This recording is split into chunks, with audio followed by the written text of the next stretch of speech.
Alibaba গ্রুপের co-founder এবং চায়নার সবথেকে ধনী মানুষ জ্যাক মাকে কে না চেনে। টাকার অভাবে জ্যাক মায়ের ছোটবেলা অনেক কষ্টের সঙ্গে কেটেছে। পরিবারের দায়িত্বের কারণে জ্যাক মা চাকরি খোঁজার চেষ্টা করেছে, সেখানে ভাগ্য জ্যাক মায়ের সঙ্গে ছিল না। আর এরপরে জ্যাক মায়ের ভাগ্য এমনভাবে পরিবর্তন হয়ে যায় যে আজ পৃথিবীর প্রতিটা মানুষ জ্যাক মায়ের জীবন দেখে ইন্সপায়ার হয়। 1-2 বার নয়, বরং 30 বার জ্যাক মাকে চাকরিতে রিজেক্ট করে দেওয়া হয়। কিন্তু ওনার মধ্যে এত বেশি কনফিডেন্স ছিল যে উনি দাঁড়িয়ে পড়েননি, আর নিজের স্বপ্ন অর্জন করার জন্য প্রতিনিয়ত চেষ্টা করে গেছেন। আজ বিশ্ব বাণিজ্যে জ্যাক মাকে অনেক গুরুত্বপূর্ণ একটি মানুষ মনে করা হয়। উনি ই কমার্সের মধ্যে একটি ক্রান্তি নিয়ে এসেছেন, আর আজ লাখো মানুষকে উনি ইন্সপায়ার করেন। জ্যাক মা বলেন, নমস্কার, আমার জন্ম এমন একটি পরিবারে হয়েছিল যে পরিবার খুব বেশি ধনী ছিল না। পড়াশোনাতে আমি ভালো ছিলাম না। ছোট এবং বড় ক্লাসে আমি বারবার ফেল হয়ে যেতাম, আর সবাই আমাকে দেখে এটাই ভাবতো যে আমার দ্বারা কোনো কিছু হবে না, আমি আমার জীবনে বড় কিছুই করতে পারবো না। আর হাই স্কুল পাশ করার পরে আমি ইউনিভার্সিটিতে যাবার চেষ্টা করি, কিন্তু প্রথম বছরে ও দ্বিতীয় বছরে আমি পুনরায় ফেল হয়ে যাই। এরপরে আমি চাকরি খোঁজা শুরু করে দিই, কিন্তু অনেকগুলো অ্যাপ্লিকেশন দেবার পরেও আমি কোথাও চাকরি পাইনি। এরপরে আর একবার পুনরায় ইউনিভার্সিটিতে যাবার জন্য এক্সাম দিই, আর এইবার আমি ওই এক্সামে পাশ করে কলেজে ভর্তি হওয়ার সুযোগ পেয়ে যাই। এরপরে আমি 4 বছর পড়াশোনা করি, কিন্তু আমার একদমই শিক্ষক হবার ইচ্ছা ছিল না। এর কারণ হলো চায়নাতে কেউ শিক্ষক হতে চায় না, আর এই কারণে আমি ভাবি আমি নিজের জন্য অন্য কোনো কাজ খুঁজতে চাই। শুরুর দিকে আমি 30টারও বেশি চাকরির জন্য অ্যাপ্লিকেশন দিই, কিন্তু আমার প্রতিটা অ্যাপ্লিকেশন রিজেক্ট হয়ে যায়। এরপরে আমি একবার KFCতে চাকরির জন্য যাই। সেখানে 24টা মানুষ ছিল, আর 23 জনকে চাকরিতে নিয়ে নেওয়া হয়, কেবলমাত্র আমাকেই বাদ দেওয়া হয়। এরপরে আমি আমার বন্ধুদের সঙ্গে পুলিশের চাকরিতে যুক্ত হবার চেষ্টা করি, কিন্তু সেখানেও আমাকে বাদ দিয়ে বাকি সবার চাকরি হয়ে যায়। এরপরে আমি আমার একটি চাচাতো ভাইয়ের সঙ্গে হোটেল সার্ভিস কাজের জন্য যাই, কিন্তু সেখানেও কেবল আমার জন্যই কোনো জায়গা ছিল না। এরপরে আমার মা আমাকে জিজ্ঞেস করে, তুমি কি কোনো চাকরি পেয়েছো? তখন আমি নিজেকে বলেছিলাম, হয়তো এখনও আমার সময় আসেনি, কিন্তু কখনো না কখনো আমার সঙ্গে ভালো কিছু অবশ্যই হবে। 1994 সালে আমি আলিবাবা শুরু করি। এই বছরে আমি আমেরিকা যাওয়ার সুযোগ পাই, আর সেখানে আমি ইন্টারনেট সম্পর্কে জানতে পারি। আর আমার মনে হয় এটা অনেক স্পেশাল একটি জিনিস।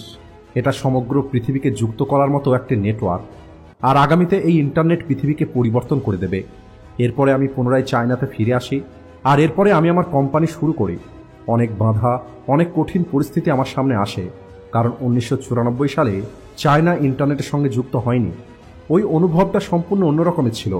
আমি অনেক পরিশ্রম করি, অনেক মানুষের সঙ্গে মিলে একটি বড় কিছু করার চেষ্টা করি, কিন্তু 3-4 বছর পর্যন্ত তেমন বড় কিছু হয়নি। আর এরপরে 1999 সালে আলিবাবা নামের নতুন কিছু শুরু করি।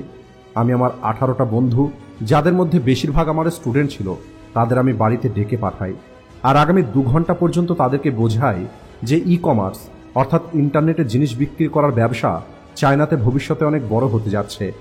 তখন সবাই আমাকে এটাই বলে, চায়নাতে ই কমার্স, কি কথা বলছেন, এটা তো চলতে পারে না। এর কারণ হলো ওই সময় না টাকা লেনদেন করার কোনো ভালো মাধ্যম ছিল, আর না জিনিস ডেলিভারি করার ভালো কোনো ব্যবস্থা ছিল। তখন ইন্টারনেট খুব স্লো ছিল, বেশি মোবাইল ফোনও ছিল না, টাকাকে সুরক্ষিত রাখার ভালো কোনো পদ্ধতি ছিল না। কিন্তু আমার বিশ্বাস ছিল এই ইন্টারনেট আগামী দিনে চায়নাকে সম্পূর্ণরূপে পরিবর্তন করে দেবে। এরপরে আমি তাদেরকে বলেছিলাম, যদি আমরা পরিশ্রম করি তাহলে আমাদের সফল হওয়ার একটি সুযোগ আছে। এরপরে আমার ওই 18টা বন্ধু মিলে সিদ্ধান্ত নিই যে একদিন আমরা এমন একটি কোম্পানি তৈরি করব যা এই পৃথিবীর সেরা 10টি কোম্পানির মধ্যে একটা হবে। আমাদের টাকা একত্রিত করা কঠিন ছিল, কিন্তু আগামী 90 দিন পর্যন্ত আমরা হার মানিনি, কারণ আমাদের মনে হতো ছোট ব্যবসায়ীদের সাহায্য করার জন্য এই ইন্টারনেটকে ব্যবহার করা প্রয়োজন। যদিও ওই সময় আমেরিকাতে বেশিরভাগ ই কমার্স কোম্পানি বড় বড় কোম্পানিদেরকে সাহায্য করছিল, তখন আমরা চিন্তা করি যে আমাদের ছোট ব্যবসায়ীদের হাত ধরা উচিত। কিন্তু আমার টিমের সবাই আমাকে বলেছিল, জ্যাক, তুমি কি পাগল হয়ে গেছো? ছোট ব্যবসায়ীদের কাছে টাকা নেই, আর তুমি ওই সমস্ত মানুষগুলোকে কিভাবে সাহায্য করবে যাদের কাছে কোনো টাকা নেই? তখন আমি উত্তর দিই, চলো তাহলে তাদের টাকা রোজগার করতে সাহায্য করা যাক।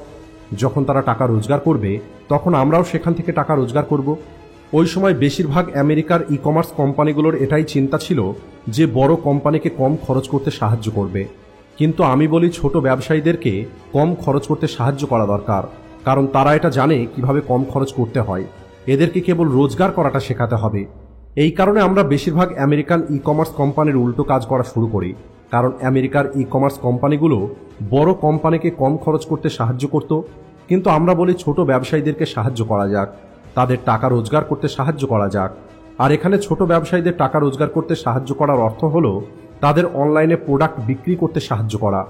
কারণ অনেক ছোট ব্যবসায়ীর কাছে বিজনেস মেলাতে যাওয়া অথবা বড় কোনো বিজনেস সেমিনারে অংশগ্রহণ করার মতো টাকা থাকতো না। আর এই কারণে আমরা বলি যে তাদেরকে ইন্টারনেটে প্রচার করতে আমরা সাহায্য করব, আর এটাই হলো একমাত্র উপায়। এরপরে 19 বছর পর্যন্ত অনেক রকমের সমস্যার সামনে আমাদের পড়তে হয়েছে। না ভালো কোনো অনলাইন পেমেন্টের সিস্টেম ছিল, না জিনিস পৌঁছানোর ভালো কোনো ব্যবস্থা ছিল। কিন্তু এই সব কিছু করে আমরা যাই কিছু অর্জন করেছি, সেখান থেকে অনেক কিছু শেখা সম্ভব। অর্থাৎ যদি আপনার কাছে একটি স্বপ্ন থাকে, তাহলে সেই স্বপ্নটাকে কখনোই ছাড়া উচিত নয়। অনেক মানুষ কেবলমাত্র এই স্বপ্নের কথাই বলে, তারা কখনোই সেই স্বপ্নটাকে বাস্তবে পরিণত করার সাহস দেখায় না। কিছু মানুষের কাছে অনেক সুন্দর আইডিয়া থাকে, কিন্তু সকাল হবার পরে তারা সেই পুরনো জীবনেই বেঁচে থাকে। স্বপ্নকে বাস্তবে পরিণত করাটা প্রয়োজন, আর এটা ভেবে কখনোই বসে পড়ো না যে আগামী কাল অথবা আগামী বছরই সব কিছু হয়ে যাবে।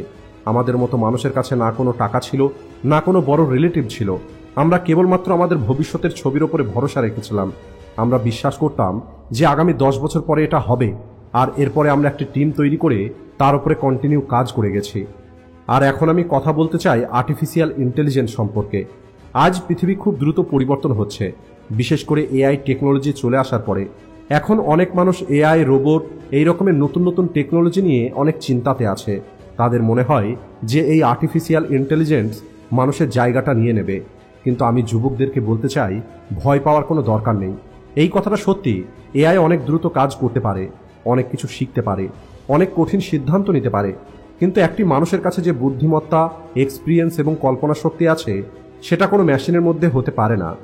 ইতিহাসে যখনই কোনো নতুন টেকনোলজি এসেছে, তখন মানুষের মনে হয়েছে যে তারা তাদের কাজ হারিয়ে ফেলবে, কিন্তু এমনটা হয়নি। এই পৃথিবীতে যখন প্রথমবার ট্রেন আবিষ্কার হয়, তখন মানুষ মনে করে যাদের কাছে গাড়ি আছে তাদের আর কাজ থাকবে না। কিন্তু এই ট্রেনের কারণে নতুন রোজগারের রাস্তাও তো তৈরি হয়েছে। হ্যাঁ, এই কথাটা খেয়াল রাখতে হবে যে আমরা যেন নিজেকে প্রতিনিয়ত আপডেট রাখি এবং নতুন কিছু শিখতে থাকি, যাতে আমরা এই পরিবর্তন হওয়া পৃথিবীর সঙ্গে চলতে পারি। কিছু মানুষ চিন্তা করে যে কোনো একদিন এই মেশিন একটি মানুষের থেকেও বেশি বুদ্ধিমান হয়ে যাবে। তাহলে আমি তাদেরকে বলি, চিন্তা করো না। একটি মেশিন যত পাওয়ারফুলি হোক না কেন, ওই মেশিন কেবলমাত্র সেটাই করতে পারবে যেটা আমরা তাকে প্রোগ্রাম করে দেব। তাদের কাছে মানুষের মতো কোনো মন নেই যে ভালোবাসা, করুণা, দয়া অনুভব করতে পারবে। মানুষের মধ্যে সেই বুদ্ধি এবং বিবেক আছে যা কোনো মেশিনের মধ্যে আসতে পারে না। কোনো একটি দেশের উন্নতির জন্য 3টি জিনিসের প্রয়োজন হয়। প্রথমত হলো শিক্ষা। বাচ্চাদেরকে ভালো শিক্ষা দেওয়া অনেক বেশি প্রয়োজন। শিক্ষার ওপর ইনভেস্ট করাটা সব থেকে ভালো ইনভেস্টমেন্ট, কারণ এরা ভবিষ্যতে আমাদের দেশকে এগিয়ে নিয়ে যেতে পারে। দ্বিতীয় হলো বিশ্বাস এবং হার্ডওয়ার্ক। আমাদের দেশের মানুষের মধ্যে নিজের ব্যবসা শুরু করার সাহস থাকতে হবে, আর এর জন্য সরকারের উপরে বিশ্বাস রাখাটা প্রয়োজন। বড় বড় ব্যবসায়ীর থেকে বেশি সরকারের সেই সমস্ত মানুষগুলোকে সাহায্য করা উচিত যারা অনেক বেশি পরিশ্রম করছে এবং নতুন কোনো ব্যবসা শুরু করতে চাইছে, কারণ এই মানুষগুলো ভবিষ্যতে টেকনিক এবং শিক্ষাকে ব্যবহার করে নতুন জিনিস তৈরি করবে এবং দেশকে এগিয়ে নিয়ে যাবে। তৃতীয়ত, একটি ট্রান্সপারেন্ট সরকার থাকতে হবে। একটি সরকারের কাজ হলো নিজেকে ট্রান্সপারেন্ট রাখা, অর্থাৎ সরকারের প্রতিটা কাজ যেন মানুষ পরিষ্কারভাবে দেখতে পায়। এছাড়া সরকারকে এটাও নিশ্চিত করতে হবে যেন সমস্ত সরকারি কাজ খুব দ্রুত এবং স্বচ্ছভাবে সম্পূর্ণ হয়, আর এমন সরকারি নতুন উদ্যোগী এবং শিক্ষা ব্যবস্থার উন্নতি করতে পারবে। আর এখন কথা বলবো ভবিষ্যৎ সময় নিয়ে।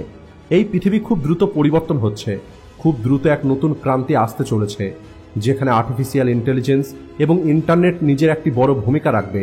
আর আমি এই বিষয়ে চিন্তিত, আমাদের এডুকেশনাল সিস্টেম আমাদের বাচ্চাদেরকে কি এই ক্রান্তির জন্য তৈরি করতে পারবে? বিগত বছরগুলোতে আমরা আমাদের বাচ্চাদের ফ্যাক্টরি এবং মেশিনের জন্য তৈরি করে এসেছি, কিন্তু এখন প্রয়োজন হলো তাদের ক্রিয়েটিভ চিন্তা, নতুন কিছু শেখার ট্যালেন্ট এবং টেকনিকের সঙ্গে বন্ধুত্ব করা শেখাতে হবে।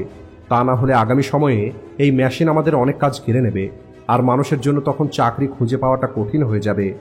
মেশিন যত উন্নতই হোক না কেন, মেশিন সব কাজ করতে পারবে না। আর এই কারণে আমাদেরকে এখন চিন্তা করতে হবে আমাদের স্কুলে বাচ্চাদেরকে কি শেখাতে হবে।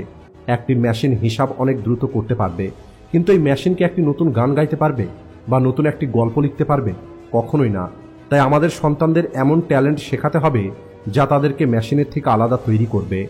আজ আমি আপনাদের কেবল এটাই বলতে চেয়েছিলাম। ধন্যবাদ।